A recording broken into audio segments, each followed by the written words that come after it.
Good grief! You're utterly incompetent. Sean, my husband, taunted as he splashed beer on me while I was laid up in bed with a high fever. Make sure everything's cleaned up by the time I return. And shake off that fever, too. With that, he left me to attend his sister's wedding. Seizing this moment, I set in motion a plan I had been formulating for some time, leading to an unfortunate outcome for Sean. I'm Becky, a 30-year-old office worker. My husband Sean is 33 years old. We fell in love while working together and eventually tied the knot. Sean and I started off as co-workers. He was my superior and responsible for my training. This setup brought us close and sparked a relationship. After 3 years of dating, we got married. As my senior at work, he would foresee the challenges I might face, prepping tasks and organizing meticulous resources for me. He was a really reliable colleague. But he could also be overly possessive. Every time I was working late or felt overwhelmed and tried to seek help from other seniors or managers, he'd interject. Why didn't you come to me earlier? As your mentor, you should be reporting to me constantly. Showing some anger towards my approach. From my perspective, solving issues independently without his assistance would foster my growth. Most importantly, I didn't want to cause him any inconvenience. That was the intent behind my actions. So I retorted. If I keep leaning on you, I'll be helpless when you're busy or not around. Well, you'll learn over time. As a newbie, it's better to rely on me, your mentor. He countered, mostly disregarding my arguments. I thought that was just how things were supposed to be. Initially, I depended on him for every little thing as he suggested, but I started doubting this dynamic and decided to privately discuss it with my manager. My manager expressed, It seems like you have a closer bond with your mentor compared to other newcomers, and other employees are missing out on understanding you fully. That's what I thought. I'll strive to be more self-reliant. Sean might be overly eager, as this is his first time mentoring. I don't think he's deliberately stunting your growth, so don't let it upset you. Oh, absolutely not. On the contrary, I feel truly sorry for imposing on him unknowingly. Following this conversation, my manager offered to have a chat with Sean regarding my training. I'm not sure if my manager had a word with him, but Sean approached me soon after. Did you speak to the manager? He had a discussion with me about your training. Oh? What did he say? That you should interact a bit more with the rest of the team. Oh, I see. Did you mention something to the manager? Are you not happy with my mentoring methods? His tone seemed accusatory, but naively, I thought he was just being possessive. However, this moment would soon haunt me. With time, I gradually started networking with other colleagues, and my progress was recognized. 2 years into the job, I was transferred to a different department and used this opportunity to step out of Sean's shadow. We started dating officially after he confessed his love for me. Being separated at work expanded my social circle, and our relationship struck a balance. We got married when I was 28 and moved into a property owned by my parents, but not in use. We hadn't lived together before getting married, and once we started sharing a home, Sean's true nature started to show. He was curious about every detail of my life, and whenever I questioned, why the need to know everything? Isn't it pointless to keep tabs on things that don't concern you? He would respond, "You're not fully informed, so I want to help whenever possible." However, his behavior felt more like scrutinizing my every move rather than mere curiosity, and I soon felt uneasy under his constant monitoring.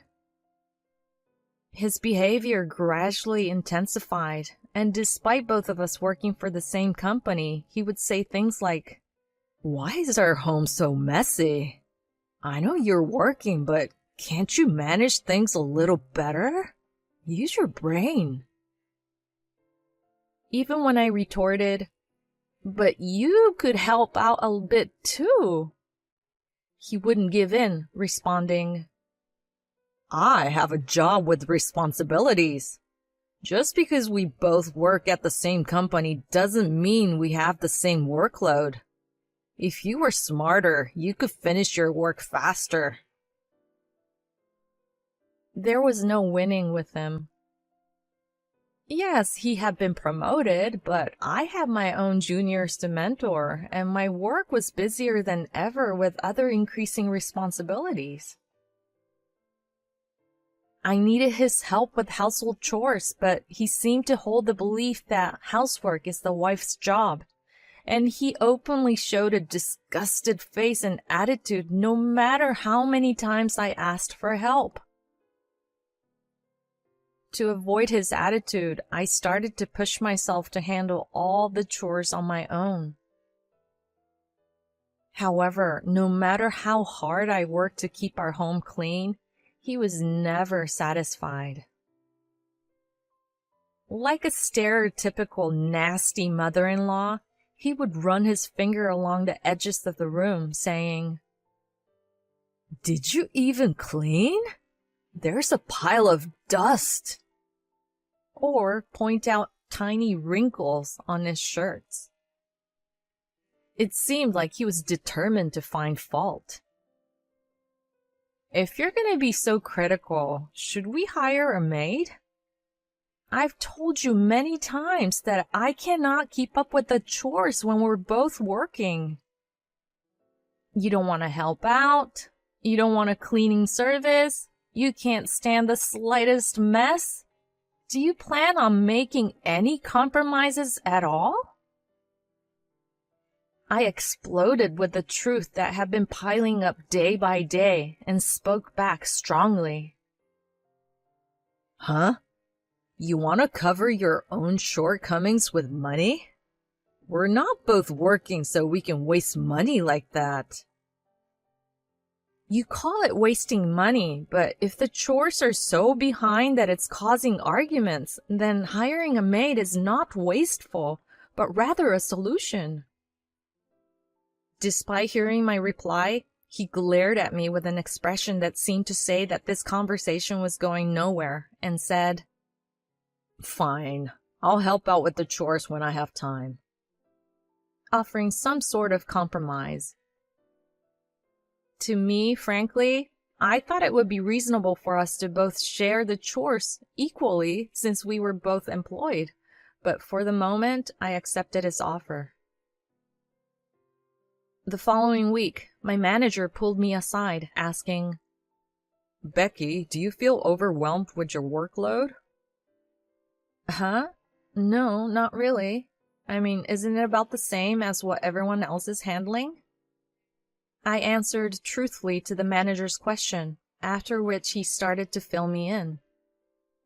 Sean, it seems, had been bragging in his department, saying, "Becky is swamped and exhausted.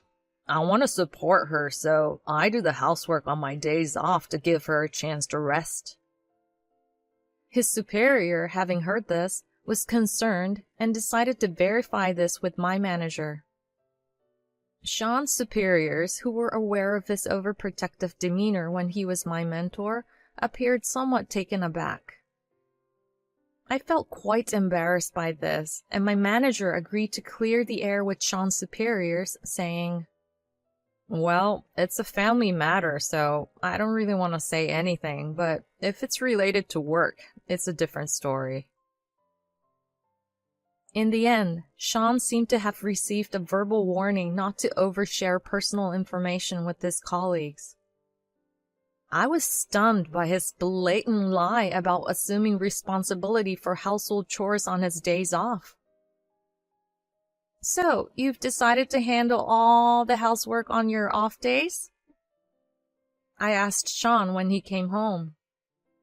"So you went behind my back and talked to the boss about our issues. You're mixing personal matters with work, even getting the boss to caution me. You've lost your senses." Against his argument, I explained that it was he who brought home issues to the company and that I learned of his words when the manager asked me about my workload. "Look, you can't even do chores efficiently, and you can't utter a single positive word about your husband in public?" I brushed off his sarcasm and wrapped up the conversation by saying, "Let's cooperate in handling the household chores. I'll do as much as I can, and if there's anything you're not happy with, you do it." After this incident, his attitude got even worse. Despite his commitment to contribute to household chores, he barely did anything, like occasionally taking out the trash or washing his own dish, offering no substantial help.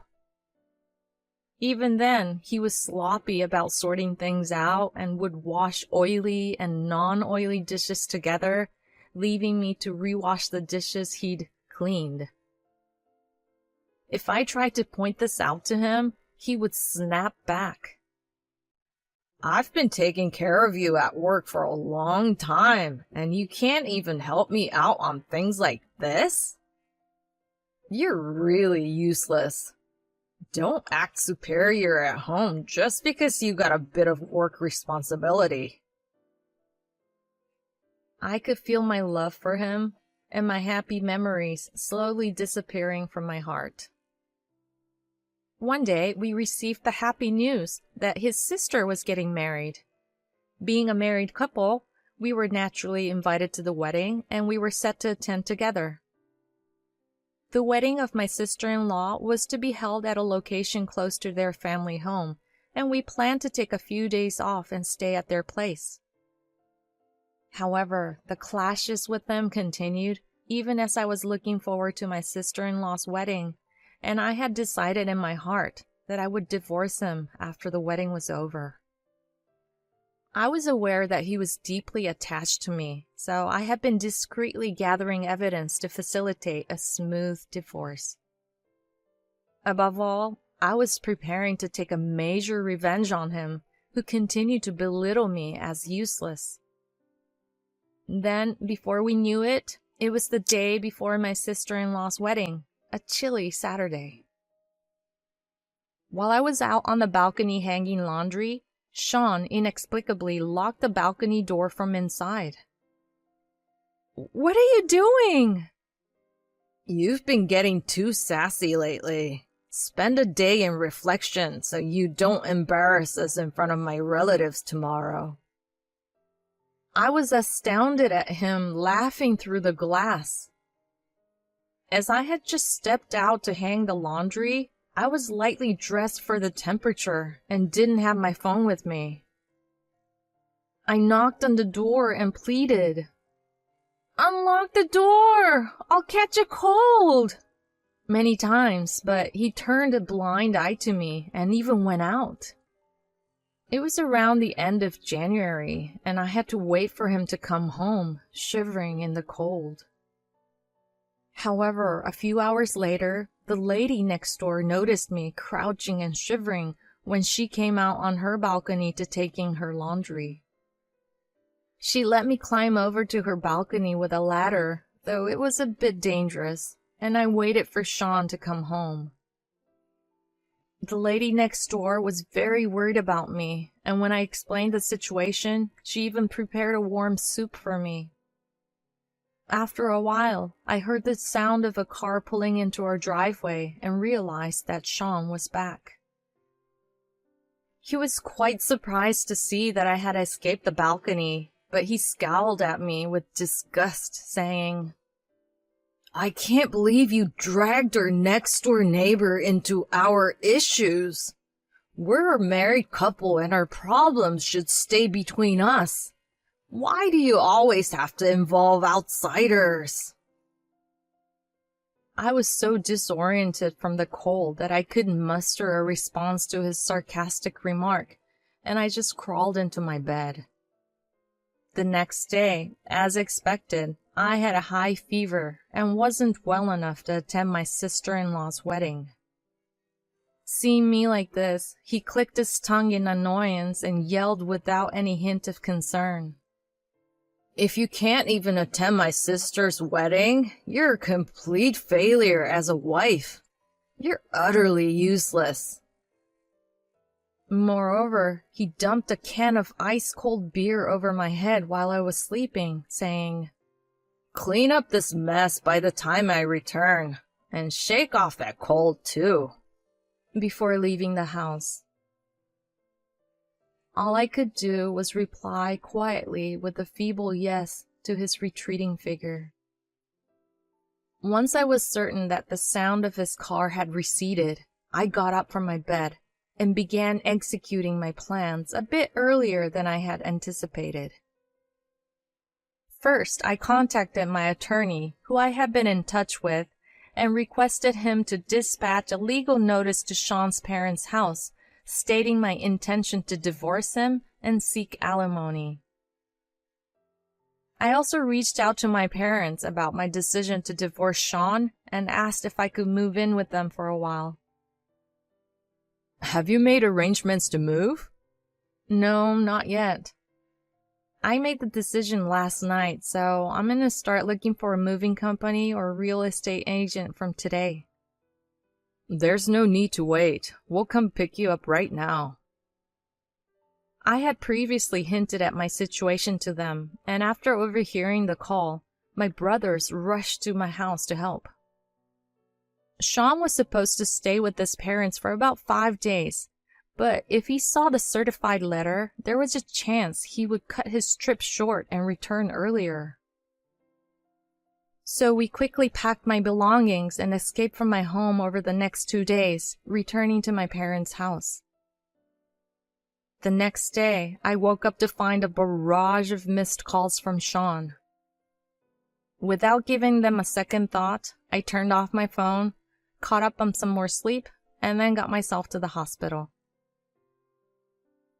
After getting some meds and getting my fever under control, I called up the real estate agent and said, "I know it's sooner than we discussed, but I've decided to put the house on the market."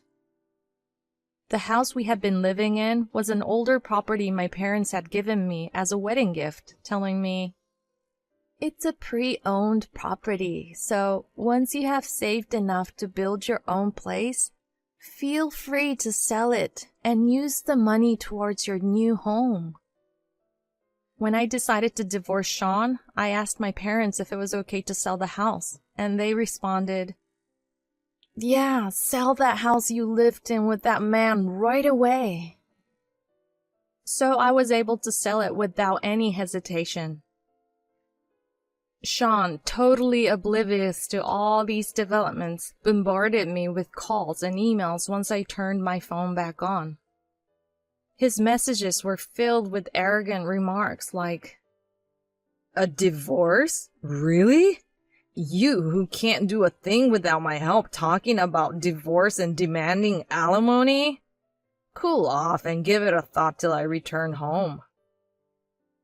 I simply replied, "Anyway, I'm selling the house, so you might want to start looking for a new place," and then printed out these messages to hand over to my lawyer. The lawyer then instructed him to handle all further communication related to the divorce through him.